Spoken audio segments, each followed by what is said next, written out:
Okay, well, we're going to go ahead and get started. Hi, Marquetta. Thanks for joining. Good to see you.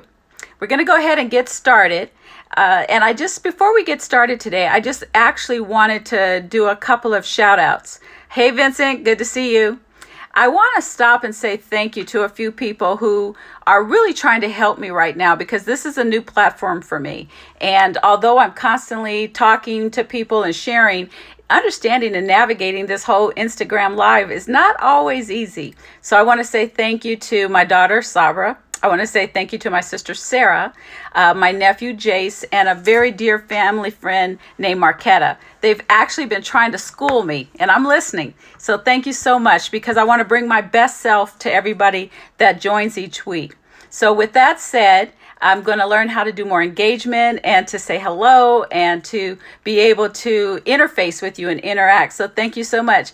If you're with me, let me see some emojis so I know that you're here with me and you understand. Awesome. I see them coming. Thank you so much. So I want to welcome you to another Wisdom Wednesday with Coach Wendy. Today, I want to talk to you a little bit about and share with you about the subject of social intelligence. You know, when we're little kids, we learn a lot about social skills. Most of our parents teach us things like, well, you got to learn to share, you got to be kind, you got to be friendly, and as a matter of fact, if you want to have a friend, you got to be a friend. Well, what does that even mean?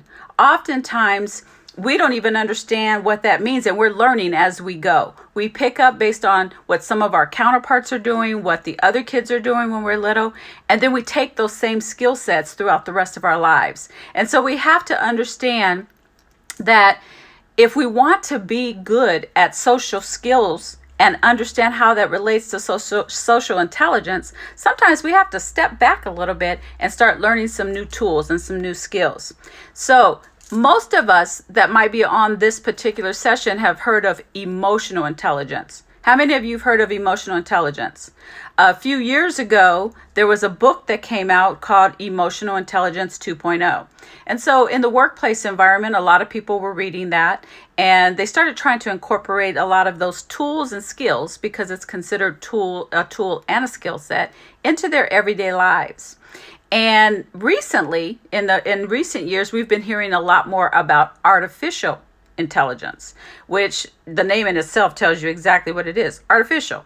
It's all generated and based on computers, and it's based on input from humans into technology or into computers, but it can error. It can have errors because it's artificial. Well, social intelligence is really about people. So the whole art of social intelligence is about understanding yourself and others. So while we're going through this period and we're navigating through this epidemic every day, how do we practice really good social intelligence or social skills? How do we do that? Well, first of all, we're already told that we have to do social distancing, which means that we have to stay 6 feet apart. And if you keep up with the news, that's even changing all the time. They're talking about now that all these airdrops can travel even further and so forth. So how do we practice this social intelligence of being, kind to people but also making sure that we're reserved? Well, what's really interesting is when you really delve into more about social intelligence, you know what they say? They say it's all about common sense. But what's funny is a lot of people don't have common sense. I've noticed that. A lot of times things that we take for granted, like, why did she do that? Why did he do that? It's because sometimes they're not practicing common sense. And it takes me back to when I was a little girl. My grandmother used to say, common sense isn't always so common. How many of you can relate to that? That when you see somebody, they may do something and you're kind of like, why did they do that? That doesn't even make sense. Well, that's because they're not practicing common sense. So as we continue to go through this time and we're navigating to try to figure out, hey, Sarah, I see you. Thank you for joining us. As we're navigating through this and we're trying to practice social intelligence, which is good social skills, let me remind you, you still need to wash your hands. To be honest with you, I got tired of hearing that all the time because I do believe in washing hands. And as a mom and now a grandmother, I really push that a lot, but we can't stop and we can't let up on that. We got to continue to wash our hands. Also, use that mask. You know, it doesn't necessarily protect you 100%, but some protection is better than nothing. And then also, you know, just be careful when you're touching people, touching things, but you can still reach out to people and be kind and be a friend without having to do that. I want to share a quote with you. For those of you that have been following me for the last couple weeks, you know I'm always wanting to share a quote. This one is it's by Bridget Nicole, and she said, "Sometimes in life, your situation will keep repeating itself until you've learned the lesson."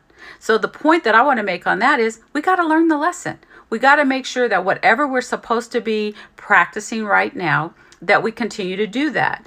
And what does that mean? We've already talked about that. Practice doing the things that our health professionals, listen to me, health professionals are telling us to do, because they understand this better than some of the other people that are trying to have a conversation about this. Practice good health and habits that will help you do this. So I also now want to make sure that I leave you with 3 questions. I always want to try to give you something to do in between the times that we're together. The first one is, as I said, what lessons have you learned or are you learning through this season? Remember our quote where Bridget said, sometimes in life, your situation will keep repeating itself unless we learn the lesson. So think about the lesson and make sure you're learning it. And once you've learned the lesson, share it. Share it with other people, which is basically what I try to do each week. Share what you've learned. Number 2, what cautions need to be put in place so that we don't just go through this period, but we grow through it. We don't just go through it, we grow through it, because we don't want to keep coming back to the same situation. And then finally, the question I really want to leave you with is, there's a lot of discussion right now going on about reopening states. The governors are given the power to open up different states. And so, like, for example, Georgia opened up partially last week on Friday, I believe it was. And then this week, there are about 3 or 4 more states that are looking at opening up by the week's end. How do you feel about that? How are we going to navigate social intelligence by helping small businesses, especially places like retail establishments and restaurants, stay in business or come back to thriving in their business, but also practicing good health habits so that we don't fall back into a really bad cycle and start something again? So think about that. And if you have an answer, please feel free to share it with me. So once again, I want to thank you for joining me for another Wisdom Wednesday with Coach Wendy. I will be back with you again the same time, same day, next week with what I hope will be another tidbit for you to think about and share in conversations with your family and your friends. So stay well, be blessed, and try to learn to be a blessing to others in one way or another. Thank you so much. Talk to you soon. Bye-bye.